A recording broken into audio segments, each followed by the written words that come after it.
Hello everyone, কি অবস্থা সবার? কেমন আছেন সবাই? আশা করি সকলে খুব ভালো আছেন। তো আজকে আমার পাখিগুলো অনেক দিন হয় আপনাদেরকে আপডেট দেই না। তো এই যে দেখতে পাচ্ছেন একটি পাখির বাচ্চা।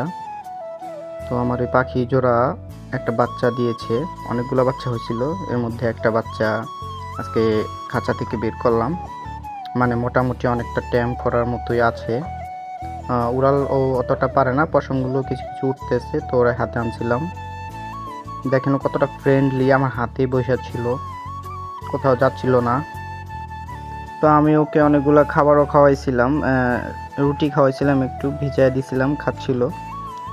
তো ওর সাথে শয়তানি করতেছিলাম অনেকটা। তো করতে করতেই এই যে ওকে এই জায়গায় বাঁশের উপরে বসায় দিলাম, একটু দেখি উড়াল দিতে পারে কিনা, উড়ালটা শেখার জন্য।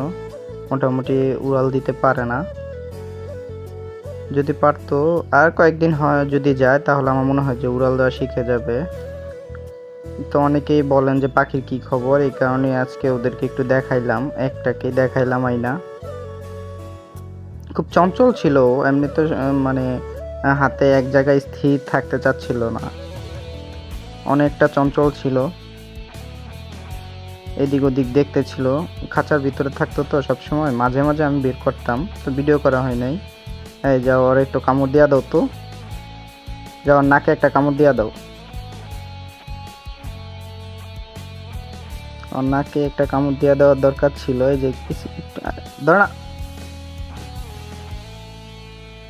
তো যাই হোক, সকলে ভালো থাকেন, সুস্থ থাকেন। আজকের মতো এখানেই বিদায় নিচ্ছি। পাখিটার জন্য দোয়া করবেন সবাই। আল্লাহ হাফেজ।